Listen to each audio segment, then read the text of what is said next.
Alors ça y est, cette fois ça y est, tout le monde a reveal s'est livré. Donc on va pouvoir finir le classement El Famoso 2026 Holy Livery World Championship. Et ce que je viens de faire là, c'est de projeter ma voix. Ça s'appelle pas crier. Je mets de l'énergie, je mets de l'emphase crier, c'est... Ah!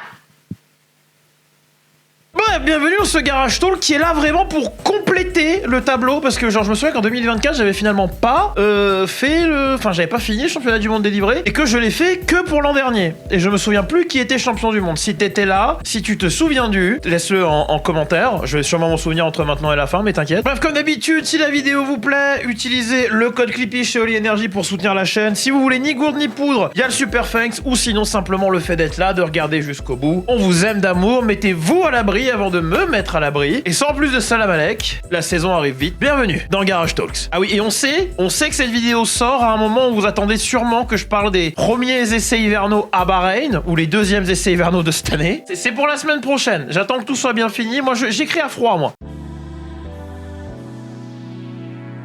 Alors Cadillac a révélé leur voiture pendant le Super Bowl. On nous a même laissé un modèle FIA à Times Square. On avait un correspondant sur place qui a pris des photos. Merci Gabe dans le Discord pour les travaux. Et merci L de Pont de l'avoir envoyé là-bas. Alors on a droit à une livrée split design, noir d'un côté, blanc de l'autre. Plein de gens y voient du McLaren Mercedes époque Ouest, donc 97-2005 si je dis pas de bêtises. Moi j'y vois autre chose. La BAR Supertech de 99. En 99, BAR avait un projet genre vraiment ambitieux. Les mecs sont arrivés de, pour ainsi dire, nulle part, fondé par, si je ne m'abuse, Craig Pollock, qui était aussi le manager de Jacques Villeneuve. Jacques Villeneuve qui, en 97, était champion du monde de Formule 1. Et l'équipe s'appelle BAR pour British American Racing. Ce qui, du coup, t'as des liens avec la British American Tobacco. Gros consortium de tabac, là, qui fait fumer les enfants et met le cancer en vous. Et ils avaient décidé de tout faire comme il fallait. Ils ont un pilote champion du monde signé, ils ont Ricardo Zonta aussi. Pas mal, hein, il est brésilien. Ils avaient débauché du beau monde pour la technique, et sous le capot moteur, on avait un pas moteur Renault. Fin 97, Renault s'est retiré du sport. The French manufacturer Renault is saying goodbye to Grand Prix racing at the end of this season, and this will be their final home Grand Prix. 1997 is their 20th year in Formula One racing. Et du coup, genre, si tu voulais continuer à rouler des moteurs Renault, et ben ils étaient badgés Mecachrome, Playlife, chez Benetton, ou Supertech. Et fun fact, si vous grattez un petit peu la surface, tout ça, en fait, c'est une seule et même compagnie. Et aux commandes, on retrouve qui d'autre? Flavio Briatore et Bruno Michel. Et c'est ce que BAR avait. D'ailleurs, je trouve le logo Supertech délicieux. Genre, ça, il n'y a pas plus 90s que ça. Et pour continuer de faire les choses bien et de se démarquer, ils avaient 2 livrées à la présentation. Ils avaient une livrée Lucky Strike, qui devait être conduite par Villeneuve, et une livrée 555, comme une Subaru de WRC, ouais, qui devait être conduite par Zonta. Magnifique, formidable, à défaut d'être rapide, au moins elles auraient été belles. Et la FIA a dit non, si vous sentez la merde en plus. Et du coup, ils les ont forcés à, quelque part, réunir les 2 sponsors, parce qu'il y avait des obligations sponsorales qui avaient été prises. Et on a cette livrée moitié-moitié, Jekyll and Hyde, et puis t'as le silver sur le nez qui... Il y avait un zipper aussi, voilà. Il y a des gens qui voyaient plus un prépu, voilà. C'est pas de ma faute, c'est pas moi qui l'ai dit, c'est Reddit. Bref, c'est la dernière fois qu'on a eu une livrée splittée asymétrique en Formule 1. Et disons que la livrée Cadillac, à moi, elle me... Chacun mes goûts, comme on dit. Bon, elle est pas moche, hein, soyons honnêtes. Juste que quand tu sais ce qui aurait pu être, genre, il y avait des renders qui flottaient avec une version blanche, mais aussi avec du bleu et du rouge. Et là, du coup, je la trouve juste aux F. Il y a bien pire, il y a bien mieux. Et juste que, j'aurais aimé voir de la prise de risque au niveau couleur, même s'il n'y a pas beaucoup de voitures qui sont juste blanches. Donc, on va donner des points là-dessus. Et il y a aussi plein de détails que j'aime bien. Il y a plus que le discerne l'œil. On a le split de couleurs qui est, selon Cadillac, significatif. C'est un équilibre, c'est comme le yin et le yang. On a le noir qui représente un côté agressif, déter et audacieux, et on a le blanc, c'est l'optimisme, c'est la propreté, c'est petit linge pour aller à la messe. Ce que j'aime bien, c'est que le blanc, c'est finalement un petit callback à la couleur nationale américaine en sport auto. Alors c'est blanc avec des bandes bleues, bon là il n'y a pas les bandes bleues soit, mais on peut y voir quelque chose. Juste blanc par contre, c'était les Allemands. Ça c'était avant qu'ils enlèvent la peinture et qu'ils fassent « Waouh, regardez, maintenant c'est tout silver, on va vous vendre des sornettes sur les histoires du poids », alors que rien du tout, c'était juste plus stylé. Quoi Mercedes nous nous sortir des sornettes. Non, pas dans cette décennie, monsieur. En parlant de Silver, de Mercedes, machin, ce que tu veux, on notera que le chrome, c'était du bluff pendant la présentation et c'est dommage parce qu'on aurait pu avoir un autre écho, un autre callback à ce qu'était Cadillac dans le temps, c'est-à-dire les belles Cadillac Bel Air ou les Cadillac Coupe de Ville avec les superbes bumpers chromés et puis les grandes ailes sa mère là. Oui, Clippy du montage avec une initiative anti-pinaillage, on fait référence au chrome sur le halo et les rétroviseurs, hein. Pas au blanc qui a toujours été du blanc. Voilà, merci, bonne journée. Bref, l'héritage Cadillac qu'on retrouve quand même un petit peu partout destillé sur la livrée. Hein, y a les lignes là qui genre sont extrêmement dynamiques, on dirait que la voiture bouge à l'arrêt mais qui sont surtout pas juste des lignes. En fait, c'est les mêmes qu'on trouve dans le badge Cadillac. Et on m'a dit ça, mais je peux pas vérifier parce que mes photos sont pas assez en HD, mais apparemment le pointillage qui amène au blanc dans le nez serait plein de petits logos Cadillac. Voilà, je peux pas vérifier et ça avait pas l'air d'être le cas sur la show car, mais possible que sur la vraie ce soit le cas. Bon, voilà. Du coup, Cadillac en autant réalise un behind the scene, on a des close-ups sur le nez et en fait c'est des petits V, des petits chevrons comme sur les anciennes Cadillac, genre les coupes de ville, etc., etc. Ce qui est bien par contre, c'est que la voiture a été immédiatement aperçue ensuite en shakedown à Bahreïn avant la semaine de test. C'est bien parce que Cadillac utilise tous leurs kilomètres et a roulé une voiture qui du coup avait une spec aéro similaire à celle de Barcelone. Et moi je vois que du positif quand je regarde Cadillac en ce moment. Et puis pour finir sur la livrée, c'est vrai que ça marche très bien parce que d'un angle à l'autre sur la piste, c'est pas la même voiture en fait. Et comme je le disais juste avant, Cadillac qui m'envoie plein de signaux positifs. Alors je suis pas en train de dire qu'ils seront compétitifs et champions du monde avant la fin de l'année, faut pas déconner non plus. Mais il y a une sérénité au sein de l'équipe, on utilise tout le budget kilomètres qu'on a, on bouffe beaucoup de kilomètres et la voiture laisse pas les pilotes dégoûtés. Hein, c'est ce qui est une bonne chose parce que ça a pas l'air d'être le cas partout. Hein.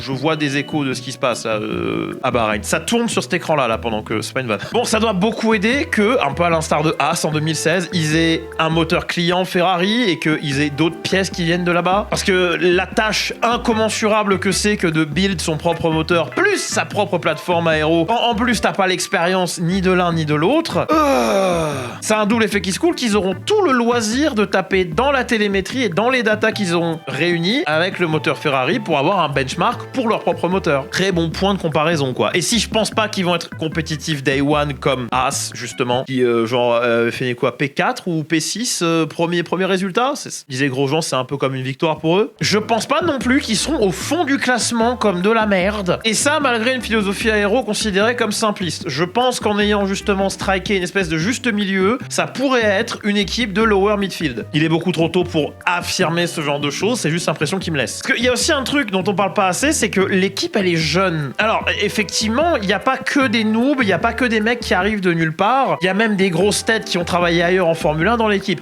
Ce que je veux dire par contre, c'est que l'équipe, elle a pas beaucoup travaillé ensemble. Et peu importe l'expérience que tu as dans le sport, si le système marche pas, s'il n'y a pas de synergie, si tout le monde ne sait pas interpréter chaque inflexion de voix, si tu sais pas que lui il a tendance à exagérer les problèmes et que lui il a tendance à être trop relax, ça facilite pas le travail. On adore penser qu'en F1 c'est la meilleure voiture, le meilleur pilote, et vas-y, c'est forcément... Mais soyez certains que le taf qui est fait par le staff, que vous voyez pas à la télé, il est incommensurable et il a un impact fou. La preuve, c'est qu'on passe pas de septuple champion du monde à pas de podium en un claquement de doigts. Bon, évidemment, faudra les garder à l'œil à Bahreïn pour plus d'indices, et un des seuls trucs qu'on pourra vraiment utiliser comme indicateur de bon ou de mauvais, c'est la durée de leur relais. On pourra pas se baser sur quelconque data performance, c'est pas possible. Par contre, la longueur des relais, le fait qu'ils soient capables de rouler 50 tours d'affilée sans se chier sur les cuisses, sans avoir un problème, ça, ce sera déjà beaucoup plus parlant. Plutôt que d'être comme source crédible britannique et de nous dire oui, bah ils sont dans les 107% par rapport au benchmark laissé par... Non mais fermez-la en fait. Oh là là. Bon, après un stream ultra osef hosté à Bahreïn, où ça faisait des transitions qui sont vraiment nulles à chier. Genre les miennes à côté, c'est du Flaubert. Tom, I mean, just look at this. It's amazing images, isn't it? And it reminds you of the history and the legacy of McLaren. And I think we should add that... Comment ça, mon ref? Ouah, ce bâtiment ultra moderne dans une nation très jeune me rappelle l'héritage de McLaren en Formule 1. Je sais qu'on vous a forcé à être là, mais faites un effort. Bon, après que Zach ait remercié Mastercard sur leur super héritage en Formule 1, à sa défense, il n'a pas parlé d'héritage en Formule 1, mais quand tu me parles de Mastercard et de Formule 1, moi, mon esprit saute en 97. Ricardo Rosset, la légende. Un jour, on fera un le quart que sur Ricardo Rosset. C'est une vanne. Bon, ensuite, on nous a parlé du McLaren Racing Club. Qu'est-ce que c'était bien? C'était tellement bien que je vais pas vous en parler, qu'on va skipper tout de suite à la voiture. Ouh, la livrée a un peu changé. Et il y a les mêmes choses qui me gênaient les années précédentes dessus. Bon, il y a plus d'orange sur le nez. L'hommage à l'ère McLaren Marlboro est moins présent. Il y a toujours pas mal de carbone exposé. Et il y a toujours les crimes de lèse-majesté que sont d'avoir le DP World en bleu et le Halloween en... Du bleu ou du vert, cette merde? Les graphistes, faites-moi savoir dans la description, dans les commentaires. Ça, t'as un graphiste, il va hack ma description et il va faire c'est du vert cacadois. Pourquoi je t'ai fait cette fois? Mais du coup, j'avais complètement tort parce que c'est pas juste les zones qui étaient comme ça sur la voiture de Shakedown qui ont été peintes en orange. Il y a beaucoup plus d'orange que ça partout. Et d'ailleurs, j'avais pas remarqué à quel point sur la voiture de Shakedown et le render, le nez, il était chaud, hein. Et ça décolle, hein. Ça colle au papier. Hein. J'avais pas vu un nez aussi peignant depuis 2014. Ça fait rêver. Bon, il y a du staff technique qui a blablaté aussi. On a ce bon vieux Rob qui est venu parler de la voiture et dire qu'absolument rien n'était comme l'an dernier. Et j'ai pas trop besoin de parler du langage visuel de la voiture. Vous savez pourquoi McLaren c'est orange. McLaren à l'origine, oui, c'est orange papa. Et après Mickey Possible Like papa et Sangolette. Mais c'est orange. Ok, y a pas de problème. C'est resté comme ça jusqu'au babillage du sponsoring où c'est devenu Yardley McLaren où il y avait un peu d'orange mais pas vraiment. Et ensuite, c'est resté genre l'ère Marlboro pendant des années jusqu'à ce que ça devienne genre McLaren West. Et puis après, genre il y avait Vodafone. Et après, en 2017, le orange est venu, il est pas reparti. Et dans le passé, sinon, c'était plus une couleur qui était utilisée pour les livrets de test. On aime ou on n'aime pas. Moi, personnellement, ce qui m'emmerde, c'est pas les couleurs, c'est pas l'agencement, c'est la surcharge de sponsors.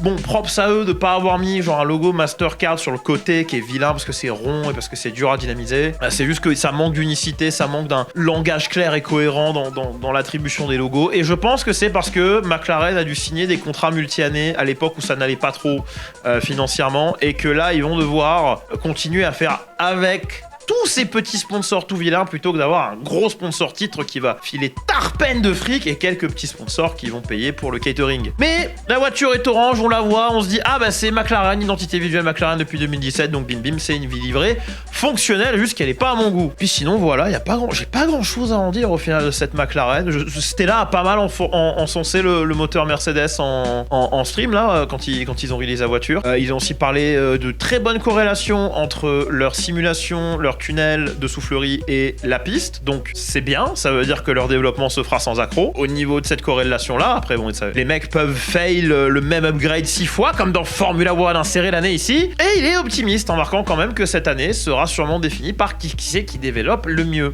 Et pour eux, ça a l'air de pas être mal engagé à ce niveau-là. Corrélation, c'est quand même le nerf de la guerre. Hein. Alors si vous venez souvent sur Twitch nous voir, parce qu'il y a la communauté aussi, vous savez que mes streams pètent tout le temps. Mais tout le temps. C'est très rare qu'il y ait un stream où ça pète pas. Et là, bah Aston, ils me font concurrence. À ma défense, c'est pas moi qui gérais le stream. Moi, je jouais à Oblivion et j'avais mon téléphone sur le côté. J'étais en mode, bah c'est long, ça vient pas cette merde. Sur le stream FOM, ça a pas démarré à l'heure. Sur leur stream officiel, ça cassait toutes les 15 secondes. C'était un scandale. Tout ça pour...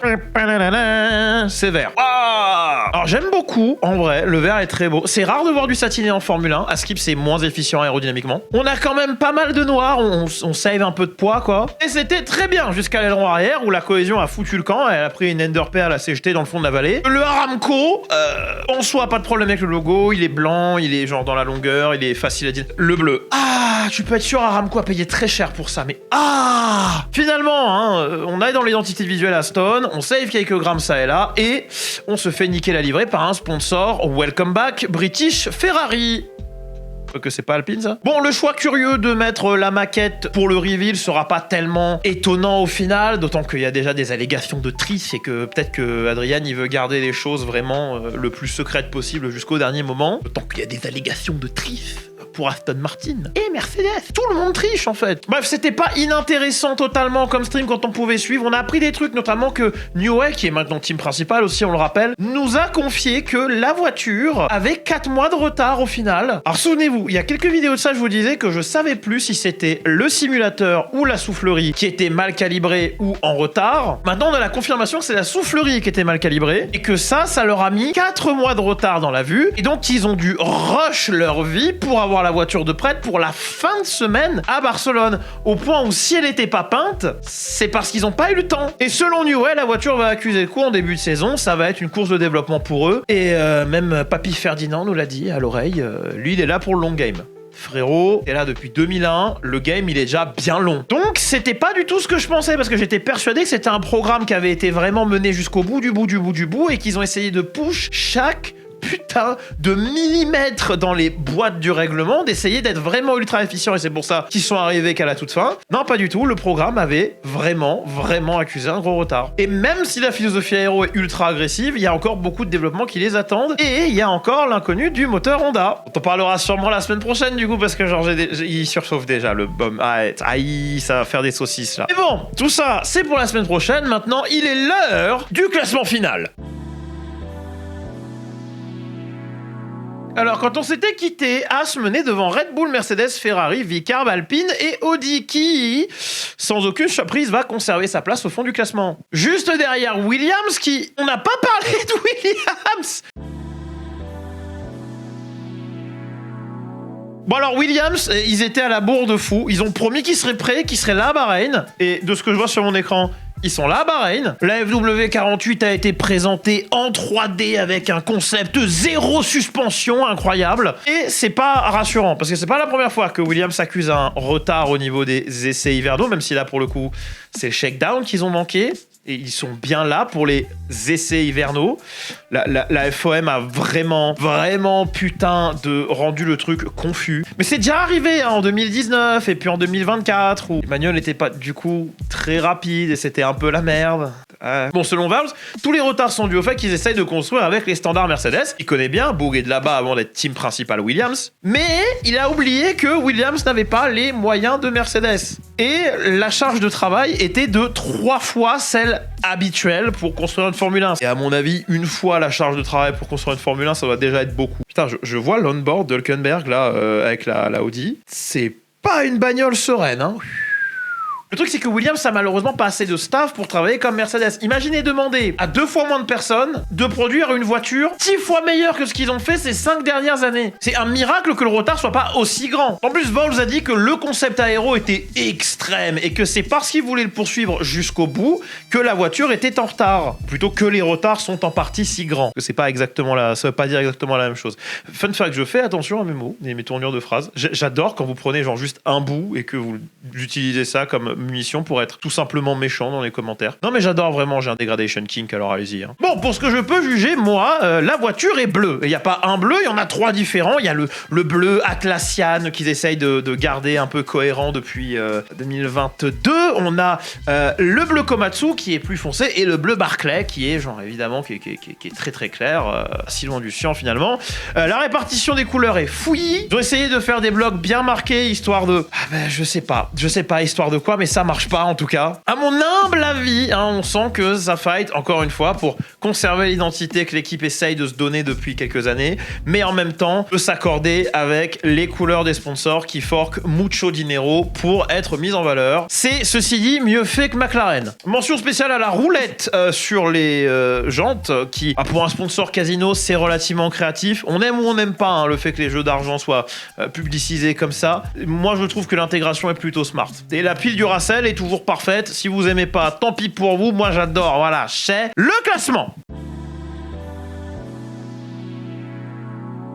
Donc Audi reste au fond du classement, tout va bien. Vient donc ensuite Williams, j'ai dit que c'était mieux au niveau de l'intégration des sponsors que McLaren. Reste que c'est pas une très belle livrée, pas le bleu très beau. J'aimais beaucoup comment il faisait en 2022, ça jouait sur plus de teintes de bleu, étonnamment, et c'était vraiment très beau. Mais du coup McLaren, parce que leur identité visuelle est plus marquée, plus facilement identifiable, prend la 9e position du classement du championnat délivré. Et juste devant eux vient se slotter Cadillac, qui, parce que du coup tout est monochrome, a une merveilleuse intégration de ses sponsors. Vient ensuite Alpine, qui aurait pu être tellement plus haut si le rose était mieux intégré. Vicarb, qui est aussi bas parce qu'ils ont enlevé ce qui rendait la livrée si belle l'année dernière, c'est la pluie de Petit Taureau sur le capot moteur. Mercedes, que c'est adéquat, c'est relativement oui. Sur piste, je pointe encore un écran, vous ne voyez pas, encore plus beau. Ferrari, parce que si je la vois de face, elle est super. Ah, elle est belle que de loin, mais elle est loin d'être belle. Et on arrive au top 3. Ah, tu te chies dessus, hein. Prends un Dulcolax, ça va pas passer, mais ça va passer plus vite. Red Bull. Alors, je suis content que la livrée ait changé, comme beaucoup de gens. Mais le fait que la livrée ait changé n'en fait pas une claque absolue. Je trouve qu'il y avait beaucoup mieux à faire. Je trouve qu'avec ce qu'ils ont fait auparavant, la livrée 2013/2014 avec le mauve par exemple, je trouve que c'est formidable. Ils auraient pu mieux faire. Ce qui veut pas dire qu'elle est moche, hein, loin de là. Aston Martin, parce que j'aime beaucoup le vert Aston Martin, que j'aime bien Aston Martin en général aussi. Je suis très partial. Vous l'avez remarqué ça, hein, c'est un classement subjectif de toute façon. Ce qui nous laisse avec As, championne du monde des livrées. Bravo, bravo, félicitations à elle. Impatient que Jean décide de vendre, que ça devienne Toyota pour de bon quoi. Et ce Garage Talks filler est déjà terminé. On se retrouvera lundi ou mardi pour parler des essais hivernaux qui sont en train d'arriver en ce moment sur mon écran. Il y a Albon qui passe le virage 10 là. C'est vraiment pas belle sous les lumières. Bienvenue à tous les nouveaux. J'ai vu qu'on avait eu un gros influx d'abonnés sur ces 2 derniers mois, genre à peu près 2 fois ce qu'on a d'habitude. Je pense que c'est la saison qui arrive, hein, c'est pas anodin. Big up aux haters qui regardent jusqu'au bout et qui commentent et boostent mon référencement. Buvez de la poudre ou achetez des gourdes avec le code Clippy, 10% de réduction. Suivez-nous sur Twitch, Twitter, Instagram. Tout est dans la bio normalement. Enfin la bio, la description. La bio, les formats courts. Tout est dans la description normalement. C'était Clippy da Clip. Bisous.